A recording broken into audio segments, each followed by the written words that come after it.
ওম জবা কুসুম শঙ্কাশং কাশ্যপেয় মহাদ্যুতিং ধন্ত্যারিং সর্বপাপগ্ন প্রণতস্মে দিবাকরং। জয় শ্রী সূর্য মহারাজের জয়। নমস্কার বন্ধুরা, কালপুরুষের রাশিচক্রের প্রথম রাশি অর্থাৎ সর্বপ্রথম রাশি এবং মঙ্গল গ্রহ দ্বারা বিভাজিত গুণ সমৃদ্ধিপূর্বক রাশি মেষ রাশি এবং মেষ লগ্ন অনুগৃহীত এবং পরিভিত্তিক করে জুন মাসের 19 তারিখ থেকে শুরু করে 30শে জুন অর্থাৎ জুন মাসের এই শেষার্ধ মেষ রাশির এবং মেষ লগ্নের জাতক জাতিকাদের জন্য মিশ্র ফলদায়ক হতে চলেছে। এই সময়কালে আপনার সাহস এবং উদ্যোগ বৃদ্ধি পাবে, যা আপনাকে বিভিন্ন কাজে অনুপ্রাণিত করে তুলবে। তবে কিছু ক্ষেত্রে একান্তই কিন্তু সতর্ক থাকতে হবে, বিশেষ করে পারিবারিক এবং আর্থিক বিষয়। যোগাযোগ এবং সম্পর্কগুলি বিশেষভাবে গুরুত্বপূর্ণ হবে।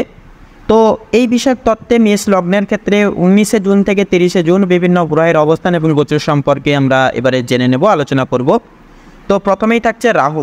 রাহু কিন্তু একাদশভাবে রাহু এখনও আপনার একাদশভাবে অর্থাৎ মীন রাশিতে অবস্থান করছে, যা আপনার সামাজিক কার্যকলাপ এবং আয়ের উৎসের জন্য একান্ত অনুকূল হবে এবং এটি অপ্রত্যাশিতভাবে লাভের সুযোগ এনে দিতে পারে। রাহুর একাদশভাবে যেহেতু অবস্থান আপনাদের ক্ষেত্রে লক্ষ্য করা যাচ্ছে। দ্বিতীয়ত শনি। তো শনি কিন্তু আপনার দ্বাদশভাবে অর্থাৎ কুম্ভ রাশিতে বক্রী অবস্থায় অবস্থান করছে এবং দ্বাদশভাবে শনির এই বক্রী চালের প্রভাব এই অবস্থায় কিন্তু এই অবস্থান ব্যয়, বিদেশ ভ্রমণ, আধ্যাত্মিকতা এবং কিছু অপ্রয়োজনীয় চাপ কিন্তু সৃষ্টি করতে পারে। বক্রী শনি অতীতের ঋণ বা দায়বদ্ধতা নিয়ে আসতে পারে। তো পাশাপাশি থাকছে মঙ্গল। মঙ্গল আপনার রাশিতেই অর্থাৎ মেষ রাশিতে প্রথমভাবে অবস্থান করছে। এটি আপনার শক্তি, আত্মবিশ্বাস, সাহস এবং উদ্যোগকে প্রবলভাবে বাড়িয়ে তুলবে। তবে এটি কিছুটা জেদ বা আবেগ প্রবণতাও কিন্তু বৃদ্ধি করে তুলতে পারে। তো সাথে থাকছে সূর্য। তো সূর্য কিন্তু 15ই জুন পর্যন্ত সূর্য আপনার তৃতীয়ভাবে অর্থাৎ মিথুন রাশিতে অবস্থান করছে বা প্রবেশ করছে এবং এই সময়ে কিন্তু পুরোটা জুড়েই সেখানেই অবস্থান করবে।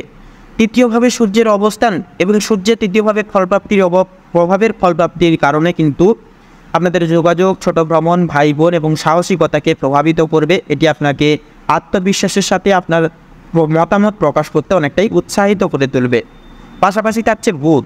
বুধ কিন্তু আপনার তৃতীয়ভাবে অর্থাৎ মিথুন রাশিতে অবস্থান করছে 19শে জুন থেকে 21শে জুন পর্যন্ত। আবার লক্ষ্য করা যাবে যে 22শে জুন কিন্তু বুধ আবার রাশি পরিবর্তন করে আপনার চতুর্থভাবে অর্থাৎ কর্কট রাশিতে গমন করবে। তো প্রথমেই বলি যে তৃতীয়ভাবে বুধের অবস্থান যোগাযোগ, লেখালেখি এবং নতুন দক্ষতা অর্জনের জন্য একান্তই শুভ হবে।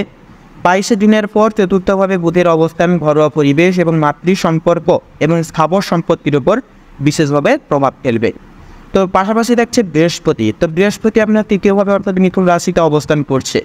এর প্রভাব অর্থাৎ মিথুন বৃহস্পতির এই যে তৃতীয়ভাবে প্রভাব, এটি আপনাদের উপরে সরাসরিভাবে পড়ার কারণে কিন্তু এটি আপনার যোগাযোগ, জ্ঞান এবং ভাই বোনদের সাথে সম্পর্কের জন্য অত্যন্তই শুভ হবে। এটি আপনার সাহস এবং আত্মবিশ্বাসের সাথে নতুন কিছু শুরু করার অনুপ্রেরণা গড়ে তুলবে। পাশাপাশি থাকছে কিন্তু বন্ধুরা শুক্র।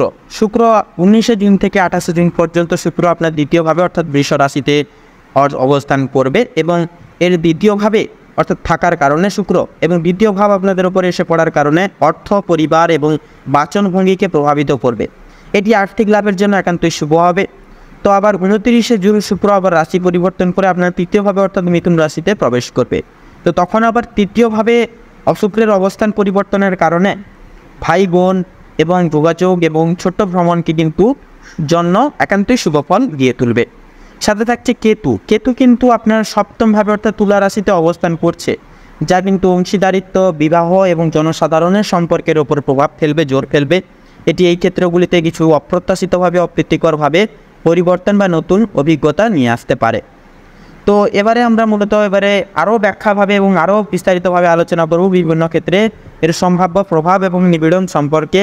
তো প্রথমেই জেনে নেব আপনাদের কর্মজীবন এবং পেশাগত জীবনের ক্ষেত্রে। তো প্রথমত তৃতীয়ভাবে সূর্যের বুধ 22শে জুন পর্যন্ত এবং বৃহস্পতির অনুকূল প্রভাবে আপনার যোগাযোগ দক্ষতা এবং নেটওয়ার্কিং উন্নত করবে, যা কর্মজীবনে একান্তই কিন্তু সহায়ক হয়ে উঠবে। পাশাপাশি রাহুর একাদশভাবে অবস্থান অপ্রত্যাশিতভাবে আর্থিক লাভের সুযোগ বা নতুন প্রচেষ্টার সুযোগকে নিয়ে আসতে পারে। পাশাপাশি মঙ্গলের আপনার রাশিতে অবস্থান আপনাকে কর্মজীবনে সাহসী এবং উদ্যমী নানানভাবে করে তুলবে, যা চ্যালেঞ্জ মোকাবিলায় সহায়ক হবে। পাশাপাশি এই সময়কালের কাজের সূত্রে কিন্তু ছোট ভ্রমণ হতে পারে বা নতুন দক্ষতা শেখারও কিন্তু সুযোগ একান্তই আসতে পারে। তো এবারে যদি আপনাদের আর্থিক বিষয়ে কথা বলা হয় বন্ধুরা, আর্থিক দিক থেকেও কিন্তু রাহুর একাদশভাবে অবস্থান আয়ের নতুন উৎস বা অপ্রত্যাশিতভাবে আর্থিক লাভের সম্ভাবনা বৃদ্ধি করিয়ে তুলবে। দ্বিতীয়ভাবে শুক্রের অবস্থান 28শে জুন পর্যন্ত আর্থিক স্থিতিশীলতা এবং সঞ্চয়ের জন্য একান্তই শুভ হয়ে উঠবে। তবে দ্বাদশভাবে শনির অবস্থানের কারণে ব্যয় কিন্তু বৃদ্ধি পেতে পারে। বিশেষ করে অপ্রয়োজনীয় খরচ এবং খরচাপাতি একান্তই নিয়ন্ত্রণে রাখার চেষ্টা করুন এবং একান্তই আপনারা মন থেকে আপনারা সেটাই মেনে চলুন। তো সম্পর্ক এবং পারিবারিক বিষয়ের সম্পর্কে যদি কথা বলা হয়, তো পারিবারিক জীবনে কিছুটা মিশ্র ফল পাবেন। 22শে জুনের পর বুধের চতুর্থভাবে গমন ঘরোয়া পরিবেশ এবং মাতৃ সম্পর্কের দিকে মনোযোগ আকর্ষণ করে তুলবে। পাশাপাশি কেতু সপ্তমভাবে অবস্থান অংশীদারিত্ব বা বিবাহিত জীবনে কিছু অপ্রত্যাশিতভাবে পরিবর্তন বা ভুল বোঝাবুঝি ঘটাতে পারে বা ঘটিয়ে চলতে পারে। তো ধৈর্য এবং খোলামেলা আলোচনা এক্ষেত্রে কিন্তু একান্তই পরিবর্তন এবং গুরুত্বপূর্ণশীল হতে পারে। পাশাপাশি ভাই বোনদের সাথে সম্পর্ক তৃতীয়ভাবে গ্রহগতির প্রভাবে ভালো থাকবে। প্রেমের ক্ষেত্রে রোম্যান্স এবং বোঝাপড়ার জন্য কিছুটা চ্যালেঞ্জও কিন্তু আসতে পারে। তো এবারে যদি স্বাস্থ্য সম্ভাব্য বিষয়ে কথা বলা হয়, আপনার রাশিতে মঙ্গলের অবস্থান আপনাকে শক্তিশালী এবং উদ্যমী রাখবে। তবে দ্বাদশভাবে শনির অবস্থান কিছু মানসিক চাপ বা ঘুমের সমস্যার সৃষ্টি করতে পারে। পাশাপাশি মাথা ব্যথা বা চোখ সংক্রান্ত সমস্যায় কিন্তু সতর্ক একান্তই আপনাদের থাকতে হবে। নিয়মিত ব্যায়াম, ধ্যান এবং পর্যাপ্ত বিশ্রাম মানসিক ও শারীরিক সুস্থতা বজায় রাখতে আপনাদেরকে কিন্তু সহায়ক করে তুলবে। তো এইরূপ অবস্থায় আপনাদের ক্ষেত্রে যদি বিশেষ কিছু পরামর্শ দেওয়া হয়ে গিয়ে থাকে, তাহলে বলবো প্রথমত আপনার সাহস এবং উদ্যোগকে ইতিবাচক দিকে লাগান বা কাজে লাগান। যোগাযোগ এবং নেটওয়ার্কিং বাড়ানোর জন্য এটি একটি ভালো সময় হবে। তৃতীয়ত আর্থিক লাভের সুযোগগুলি গ্রহণ করুন, তবে ব্যয় একান্তই নিয়ন্ত্রণে রাখার চেষ্টা করুন। পাশাপাশি চতুর্থ সম্পর্কের ক্ষেত্রে ধৈর্য এবং খোলা মনের সাথে কাজ করুন। একান্তই কোনো কাজে দ্বিধাবোধ করবেন না এবং আপনাদের এই অনিচ্ছাকৃত কোনো কিছুর বিষয়ে আপনারা অহেতুক পদক্ষেপ নেবেন না। পাশাপাশি নিজের স্বাস্থ্য এবং সুস্থতার দিকে মনোযোগ দিন এবং অপ্রয়োজনীয় চাপ একান্তই এড়িয়ে চলুন।